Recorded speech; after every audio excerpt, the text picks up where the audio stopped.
Canada is no longer asking whether it could become a critical mineral superpower.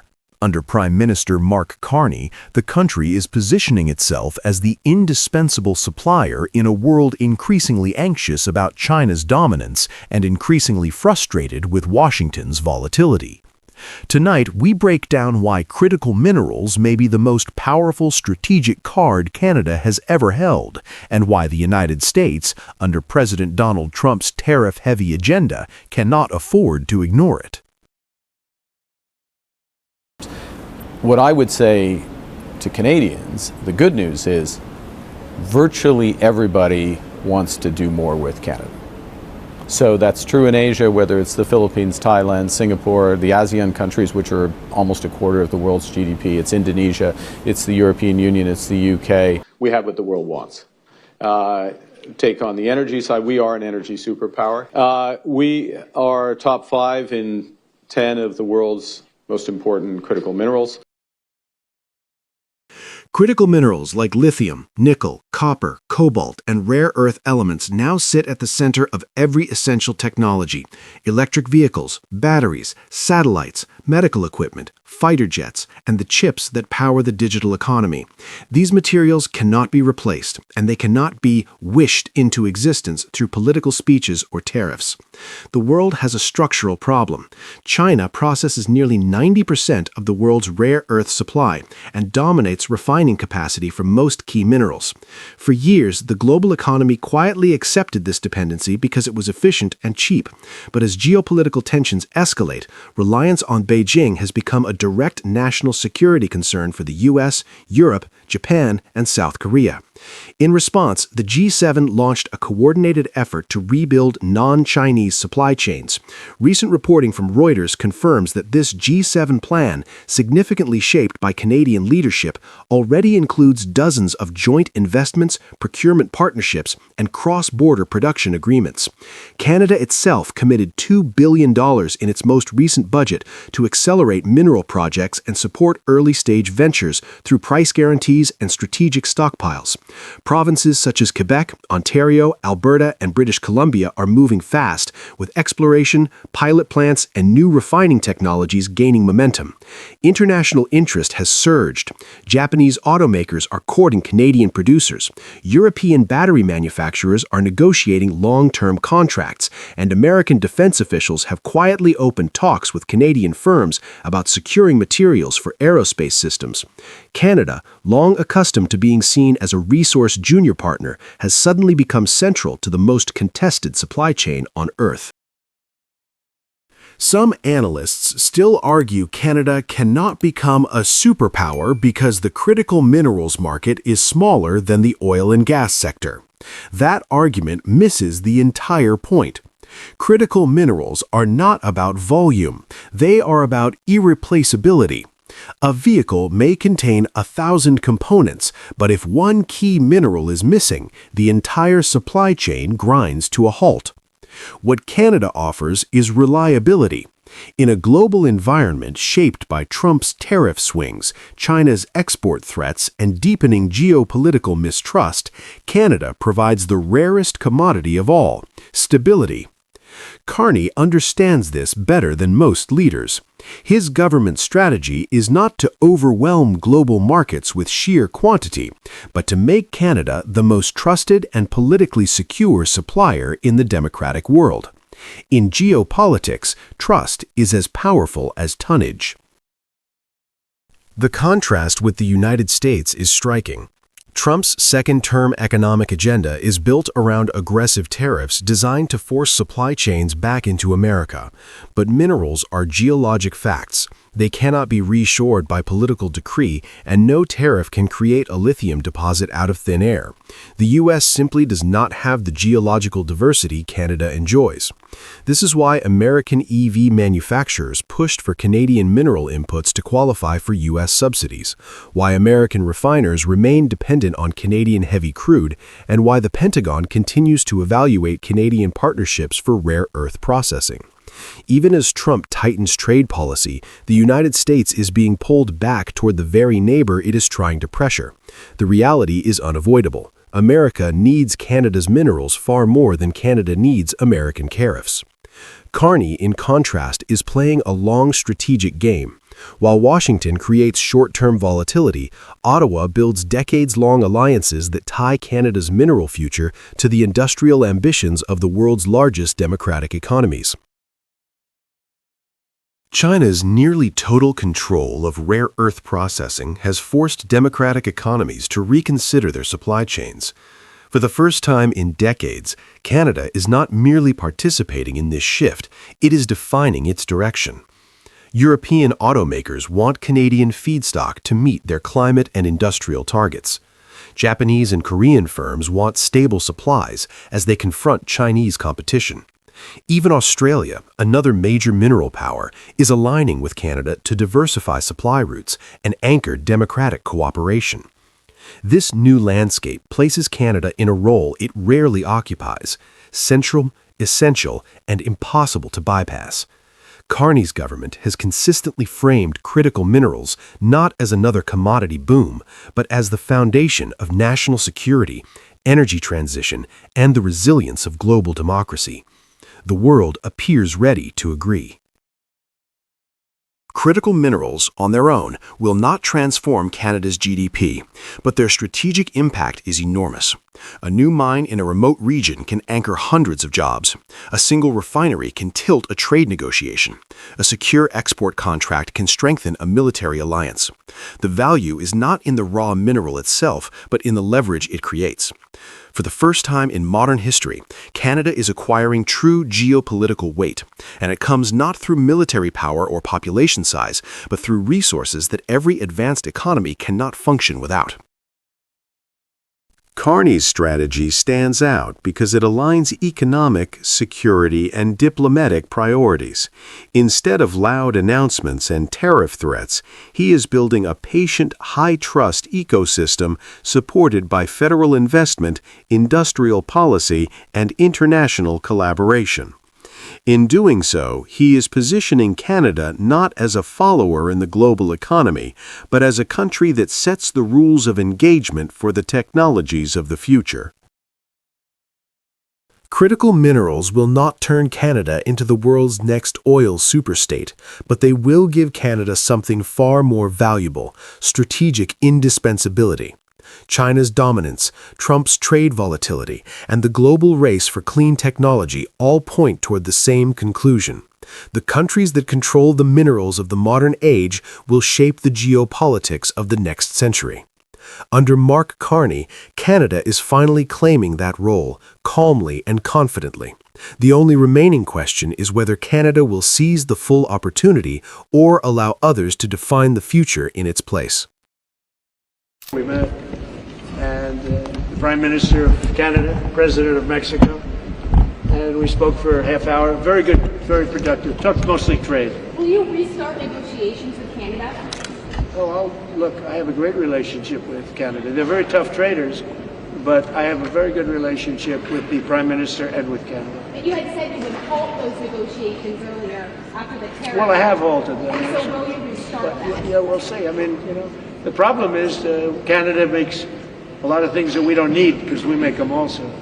But we'll work it out. Look, Canada's a special place, and they really are good at ice hockey, aren't they? Mr. President. President Donald Trump didn't need anyone to challenge him. His own words told the story. Asked whether he would restart trade negotiations with Canada, the president simply replied, "We'll see." In that short hesitation lies the truth about the North American landscape in 2025. The United States is improvising its way through a turbulent trade environment, while Canada, under Prime Minister Mark Carney, is building stability, direction, and global reach. Tonight, we break down how one casual exchange at the Kennedy Center reveals something far bigger. Canada has a coherent strategy, Trump does not. At the Kennedy Center, Trump spoke about everything from Elton John to UFC fights to Hollywood mergers. The atmosphere was light and off the cuff until someone mentioned Canada. Trump boasted that his meeting with Prime Minister Mark Carney had been very productive, but then admitted he had halted trade negotiations. When pressed on whether he would restart talks, his answer was the familiar ambiguity that has defined his second term. "Yeah, we'll see." Then came the line that raised eyebrows across both borders. "Canada makes a lot of things that we don't need because we make them also." Moments later, he shifted to talking about hockey. The contrast couldn't be sharper. On one side, a discussion about the future of continental trade. On the other, a sports joke. The imbalance and seriousness spoke for itself. And this exchange didn't happen in isolation. It came at a time when Trump's administration is under intense pressure at home, from legal challenges over tariff authority to corporations openly revolting against the unpredictability of U.S. trade policy. In that wider context, Trump's dismissive tone toward Canada sounded less like confidence and more like deflection. It was a reminder that Washington is juggling crises while Ottawa is calmly executing long-term plans. Trump's non-answer was not a surprise. His trade posture for 2025 has been defined by unpredictability. Tariffs imposed overnight, negotiations frozen without explanation, and the looming threat, reported widely in the international press, that he may withdraw from USMCA in 2026. Canada, meanwhile, has moved in the opposite direction. Under Carney, Ottawa has entered one of its most disciplined phases of economic diplomacy in decades. Instead of waiting for clarity from Washington, Canada has been strengthening ties across Asia and Europe, widening trade channels with South Korea, Japan, ASEAN, and the EU, while opening a controlled but pragmatic dialogue with China. Investors read that stability immediately. It is why companies like GM, Volkswagen, Vianode, and even Hyundai increasingly see Canada not as a backup to the U.S., but as a safer long-term base for major industrial operations.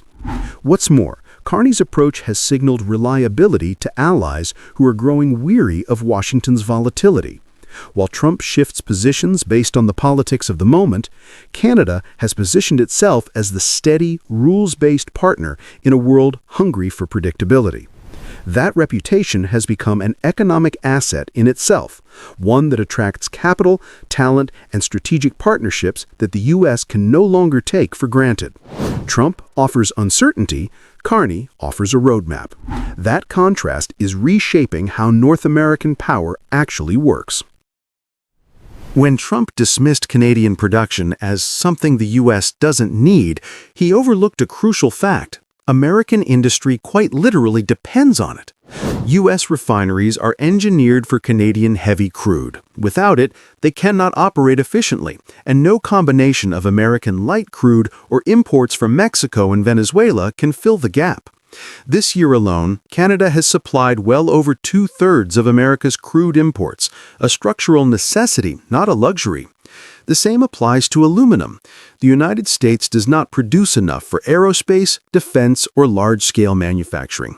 Canadian aluminum remains the backbone of several American sectors, which is why the tariff spikes earlier this year caused turmoil not in Ottawa, but in U.S. factories. And in the new economy, EVs, batteries, chips, electrification, the dependency grows even sharper. Canada holds some of the most important critical mineral reserves in the Western world.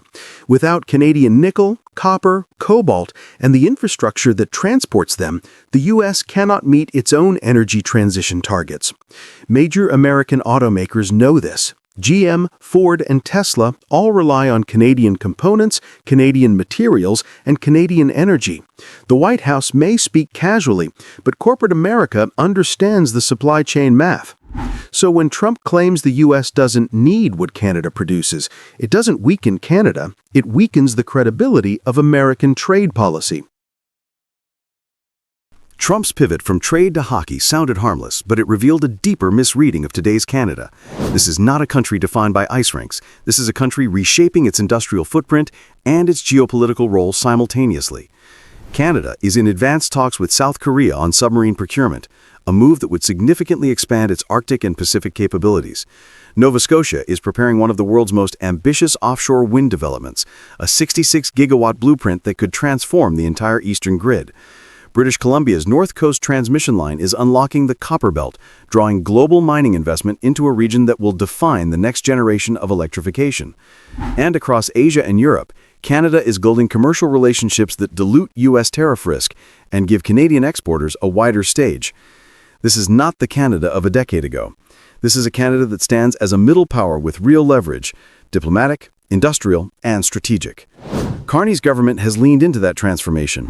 With the U.S. drifting through tariff politics and internal lawsuits, Canada has filled the vacuum with competence and direction. The contrast is impossible to ignore. This shift represents a broader redefinition of Canada's place in the world. No longer content to be viewed as America's quieter northern neighbor, Canada is asserting itself as a middle power with reach, leverage, and strategic assets that matter far beyond North America. And in doing so, Canada is proving that influence in the 21st century is built not through bluster, but through stability, predictability, and smart alliances. Trump's brief remarks at the Kennedy Center revealed more than he intended. His uncertainty, his misreading of supply chains, and his casual dismissal of a key ally underscore a fundamental shift in North America's balance of power. Canada is not waiting for Trump to restart negotiations. Canada is building a world where it doesn't need to. The United States can choose to re-engage seriously, or it can continue improvising. But the era when Washington dictated the terms is fading fast. Canada now has partners across the Pacific, industrial anchors across Europe, and energy projects at home that will reshape its economy for decades. So the closing question is simple. If Trump's answer is still "we'll see," then what exactly is the U.S. waiting for? Because Canada stopped waiting a long time ago.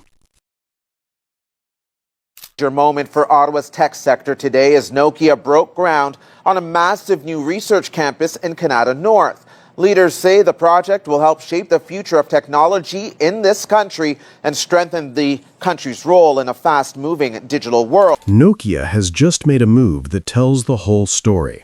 When global tech giants look at North America today, the safest, smartest, and most forward-thinking place to build the future is no longer the United States, it's Canada.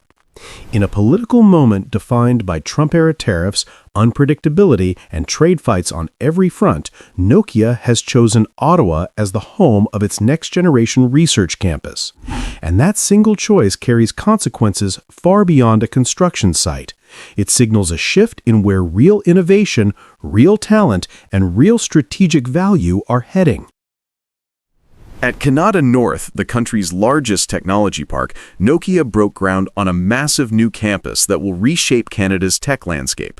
The company is building a 750,000 square foot innovation center that will anchor its global work on AI-powered networks, cybersecurity infrastructure, smart city systems, clean energy grid integration, autonomous mobility, and the coming wave of 6G wireless technology. Executives emphasize that much of Canada's home internet backbone already runs on Nokia's technology, engineered in Ottawa, and the new campus will multiply that capability. The company confirmed that the site will house labs where Canadian researchers will develop the next generation of network intelligence and quantum-safe systems. More than 340 new high-skilled jobs will follow, with shovels in the ground within weeks and the doors opening by 2029. Federal and provincial governments are backing the vision. Under Prime Minister Mark Carney, Canada has committed $70 million to ensure that Nokia's 6G, cybersecurity, and sovereign AI work happens in Canada, not overseas. Officials highlighted that next-generation wireless technologies could add more than $200 billion to the national economy by 2040. But the deeper message is political. Canada wants to control the technology it relies on, and Nokia is becoming a cornerstone of that strategy. One line from the event captured the moment better than any press release. "This is what sovereign AI looks like: employing Canadians, building tech right here, and deploying it globally."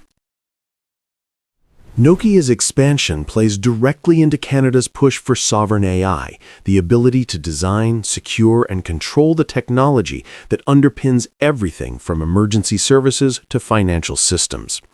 This idea has moved from academic conversations to national policy under Carney. Canada wants its own AI infrastructure, not one shaped by foreign politics or unpredictable allies. While Canada builds, the United States is shrinking its talent pipeline. Trump's visa restrictions and aggressive trade maneuvers have made the country's tech ecosystem less attractive. AI researchers who once leaned toward Silicon Valley are now looking north, where the political climate is calmer, immigration pathways are straightforward, and research labs like Nokia's Ottawa campus are expanding rather than contracting. In this moment, Nokia's presence is proof that Canada is not waiting for the U.S. to regain stability. It is creating its own technological center of gravity. Trump's trade agenda has destabilized supply chains across the U.S. technology sector. Tariffs on key components, threats of 100% duties, and constant uncertainty have created a business environment that global firms openly describe as unpredictable. Nokia is too diplomatic to say this publicly, but the dynamics are obvious. The United States is no longer the most efficient or reliable place to build large-scale telecom innovation. Canada, on the other hand, has become the trusted partner. That phrase, trusted partner, appeared multiple times during the groundbreaking event, and it wasn't accidental. In a geopolitical environment marked by tariffs, sanctions, trade wars, and diplomatic tension, reliability has become a strategic advantage. Carney's government is offering exactly that: predictability, long-term industrial strategy, and a stable policy environment where R&D can flourish. For Nokia, the contrast is stark.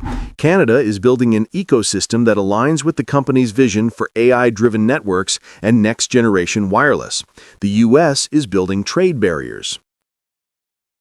The global race for 6G is not a theoretical contest. It is a multi-billion-dollar battle over who will control the architecture of the future internet. Countries like South Korea, Japan, and Finland are accelerating investments. China has already declared 6G a national priority. And now, with Nokia's decision, Canada has positioned itself inside this elite circle. The campus will serve as a North American hub for 6G prototyping, quantum-resistant encryption, and advanced spectrum research. Carney's industrial strategy, linking academia, federal labs, private firms, and immigration programs, is deliberately designed to give companies like Nokia an environment where long-term networks can be planned, tested, and scaled. By contrast, the United States is battling policy fragmentation. Spectrum planning disputes, supply chain tariffs, and political infighting have slowed its 5G build-out and clouded its 6G readiness. American carriers depend on imported equipment that is now tied up in tariff fights. Washington's focus has shifted from innovation leadership to trade retaliation, and the opportunity cost is piling up. Nokia choosing Canada is not an isolated event. It is a signal that global telecom leaders see where the real momentum is. The deeper story behind this project is a shift in corporate calculus. Companies that manage critical infrastructure no longer rank the U.S. as the safest or most predictable partner. Canada has emerged as a stable, open, innovation-friendly jurisdiction with clear industrial planning and a globalist outlook. Nokia is responding to 4 key realities. Canada is politically stable. Canada welcomes global tech talent. Canada supports long-term research infrastructure. Canada is not weaponizing tariffs as a political tool. These factors combine into a powerful message. If you want to build the technologies that will run the 2030s and 2040s, Canada is the place to do it. Nokia's decision to expand in Ottawa is more than a corporate investment. It is a verdict on the direction of North American politics. Canada is acting like a nation that intends to lead the next technological era, while the United States, distracted by tariffs, trade wars, and domestic turmoil, is surrendering ground it once dominated. If Canada continues to secure projects like this, leverage its sovereign AI strategy, and position itself at the center of 6G development, the map of global innovation leadership will look very different by the next decade. The question now is simple. How many more Nokias will choose Canada next? And how long before Trump's America realizes it is losing the future it once claimed?